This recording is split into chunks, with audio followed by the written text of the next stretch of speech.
नमस्कार, मैं doctor Shraddha Jain, ENT specialist, professor, department of ENT, Datta Meghe institute of medical sciences. मैं Shalini Tai Meghe super speciality hospital में vertigo and neurotology clinic की expert हूँ और मुझे इस विषय में पिछले 15 साल का एक्सपीरियंस है। आज मैं आपको वर्टाइगो की बीमारी के बारे में कुछ बताना चाहती हूँ और हम इसके लिए क्या सुविधा दे रहे हैं अपने हॉस्पिटल में, इसके बारे में आपको कुछ जानकारी दूंगी। वर्टाइगो या चक्कर की बीमारी या बैलेंस खोने की बीमारी एक बहुत ही गंभीर समस्या है। ये समस्या को लोग बहुत ही लाइटली लेते हैं और इसको जो प्रॉब्लम जो मरीज़ को होती है उसके बारे में उनको अंदाज़ भी नहीं होता। ये समस्या के बहुत सारे कारण हैं, जिसमें से कुछ तो बहुत ही जानलेवा और मेंदू की बीमारी से रिलेटेड हो सकते हैं और कुछ प्रॉब्लम्स इसकी ऑर्थोपेडिक की वजह से होती है, कुछ गर्दन की वजह से हो सकती है, बीपी, शुगर, इसके बहुत सारे कारण हैं और इसलिए इसका ठीक से जांच करवाना बहुत ही इम्पॉर्टेंट है। मरीज़ ज़्यादातर अलग अलग डॉक्टर के पास जाता रहता है, उनको कोई भी डायग्नोसिस नहीं बन पाता और मरीज़ के रिश्तेदार आखिर में उनको जो है उनको इसकी ना तो गंभीरता समझ में आती है और वो परेशान होकर मरीज़ को घर पे डाल देते हैं। ये परेशानी इसलिए गंभीर है क्योंकि चक्कर की बीमारी कभी भी आ सकती है। एक बार चक्कर आता है, अगली बार कब चक्कर आएगा ना मरीज़ को पता होता है ना किसी को, इवन डॉक्टर भी नहीं प्रिडिक्ट कर सकता है कि अगली बार चक्कर कब आएगा।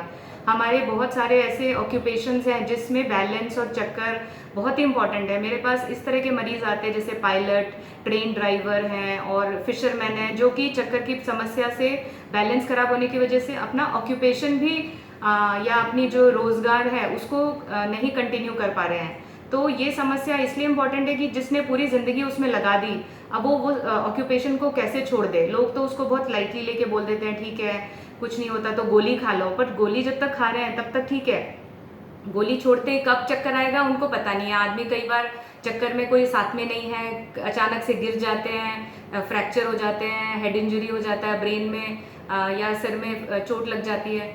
तो ये बहुत सारी प्रॉब्लम्स ऐसी देखने में मिली है जो कि रिश्तेदार ज़्यादातर समझते नहीं हैं और ऐसी सिवियर केसेस में तो मरीज़ जो है चक्कर का जो पेशेंट होता है वो बेड रिडन हो जाता है और या बैलेंस की प्रॉब्लम की वजह से वो इवन बाथरूम तक अपनी भी केयर करने लायक नहीं बचता।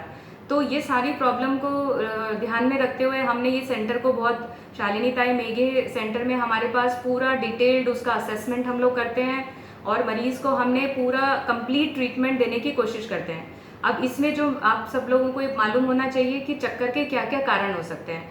चक्कर की बीमारी में आँख के सामने अंधेरा आ सकता है, जैसे हम नॉर्मली खाना कम खाया हो या शुगर कम हो गया हो या बीपी कम हो गया हो। ये माइल्ड फॉर्म होती है जिसमें अचानक पेशेंट कभी कभी बेहोश हो जाता है, तो वो चीज़ माइनर प्रॉब्लम है। लेकिन वो आने के बाद या चेकअप के बाद पता चलता है कि नहीं वो तो वैसे ही बाई चांस हुआ। लेकिन अगर पेशेंट को कोई प्रॉब्लम, सीरियस प्रॉब्लम है, तो उसका डिटेल चेकअप करवाना बहुत ज़रूरी है।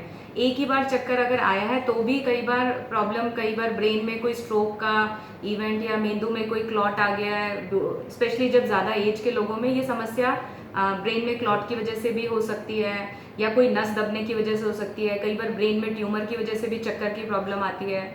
और कान के अंदर का एक ऑर्गन होता है इनर ईयर, जिसके अंदर फ्लूइड इकट्ठा होने से एक डिजीज़ जिसको बोलते हैं मीनियस डिजीज़, उसमें ये चक्कर की समस्या बहुत ही प्रॉब्लमेटिक है। उसमें बार बार चक्कर आते हैं और साथ में कान में सीटी बजती है और पेशेंट एकदम उल्टी और ज़मीन उसकी पूरी चारों तरफ घूम जाती है और उसको एकदम बेड रिडन हो जाता है। ये चक्कर कम से कम ये कहीं आधा घंटे से लेके 24 घंटे के बीच में चलता है ये चक्कर। उसके बाद ये बार बार चक्कर आता है और उसके कान का सुनने की क्षमता धीरे धीरे कम होते जाती है। पहले एक कान इन्वॉल्व होता है, बाद में दूसरा कान इन्वॉल्व होने लगता है, तो इसको मीनियस डिजीज़ बोलते हैं। और ये बीमारी जो है ज़्यादातर हर जगह पर इसका दवाइयों से इलाज होता है, पर हमारे सेंटर पर हमने इसका एक नया हमने कॉपीराइट किया है कॉन्सेप्ट को कि ये गर्दन की प्रॉब्लम से रिलेटेड हो सकता है और हम इसको फिजियोथेरेपी द्वारा ठीक करते हैं। और हमारे पेशेंट्स जो कि नॉर्मल दवाइयों से भी जिनको प्रॉब्लम पूरा क्योर नहीं आ रहा था, हमारे सेंटर पे हम लोग वो सब ट्रीटमेंट दे के उनको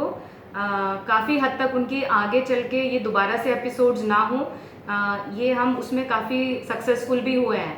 और ये अभी भी रिसर्च चालू है इसकी, 100% अभी भी हम लोग प्रूव नहीं कर पाए, लेकिन हमने इस पे शोध किया है, रिसर्च किया है और काफ़ी हमने पेपर भी इस पे पब्लिश किए हैं। देन एक बिनाइन पैरोक्सिस्मल पोजिशनल वर्टिगो और BPPV नामक एक प्रॉब्लम है, जिसमें पेशेंट एक करवट लेता है, करवट लेटते ही उसको चक्कर आने लगता है, या पीछे में या सैलून में आ सकता है, या आप एक करवट लेके सुबह उठते हैं तो आपके पूरी ज़मीन घूम जाती है। तो ये बीमारी का भी गर्दन से भी रिलेशन हो सकता है, या फिर कई बार हेड इंजरी के बाद या वायरल इलनेस के बाद भी ये प्रॉब्लम हो सकती है। इसके लिए गोलियां देते हैं और कुछ मैन्यूवर्स करते हैं, जिससे कि ये पार्टिकल्स जो इनर ईयर के अपनी जगह से खिसक जाते हैं उनको हम दोबारा सेट करते हैं। इसी तरह से बाकी चीज़ों का भी हम बीमारी का कारण ढूंढकर उसको वो स्पेशलिस्ट के पास रेफर करते हैं। अगर न्यूरो की प्रॉब्लम है तो उसका MRI वगैरह करके हम वो न्यूरो सर्जन या न्यूरो फिजिशियन के पास रेफर किया जाता है पेशेंट को। अगर BP की शिकायत के कारण हो रहा है तो उसको मेडिसिन के एक्सपर्ट के पास रेफर किया जाता है। अगर हड्डी की प्रॉब्लम की वजह से चक्कर आ रहा है तो हम ऑर्थोपेडिक कंसल्टेंट के पास उसको रेफर करते हैं। तो एक तरह से आप देखेंगे कि हमारा सेंटर जो भी चक्कर का कारण है उस एक्सपर्ट के पास उसको हम भेजते हैं, ताकि उसका ठीक से उसका कारण ढूंढ के सही इलाज हो।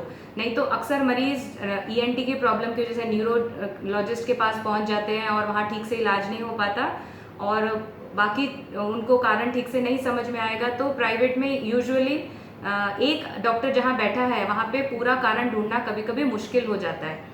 तो हमारे सेंटर पे क्योंकि सारे डॉक्टर मिलके काम कर रहे हैं, और इसलिए हमारा ये सेंटर इसका हम इसमें इस समस्या को काफ़ी हद तक दूर करने में सफल हुए हैं, ज़्यादातर मरीजों की समस्या को। साथ में इसमें कान में सीटी बजना, जिसको टिनिटस की बीमारी बोलते हैं, और कान में सुनाई देना जो कि नस दबने से हो सकती है, उसके ऊपर भी हम लोगों ने काफ़ी शोध किया है। उसके भी हमारे पास काफ़ी तरीके उपलब्ध हैं, जिसमें हम लोग दवाइयों से कान के अंदर इंट्राटिम्पैनिक इंजेक्शन दे के उससे भी ट्रीट करने की कोशिश कर रहे हैं। और ये फिजियोथेरेपी द्वारा भी हमारा यह मानना है कि नस दबने से अगर सुनाई का प्रॉब्लम हो रहा है तो फिजियोथेरेपी के द्वारा भी इसमें कल को चल के जो कान में प्रॉब्लम होने वाली है वो हम प्रिवेंट कर सकते हैं। तो आप आइए, जिसको भी चक्कर की प्रॉब्लम है आप हमारे Shalini Tai Meghe super speciality hospital में आप मरीज को रेफ़र करिए। हमारे यहाँ इमरजेंसी में अगर किसी को सीवियर प्रॉब्लम है आप 24 घंटे कभी भी इमरजेंसी में लेके आ सकते हैं। और बाकी OPD में हमारे शालिनी ताई में आप हमारे नाम के साथ वर्टाइगो क्लिनिक के अंडर अगर आप आएंगे तो आपको एडमिशन मिल जाएगा और हम आपका डिटेल्ड असेसमेंट करके प्रॉब्लम दूर करने की कोशिश करेंगे। धन्यवाद।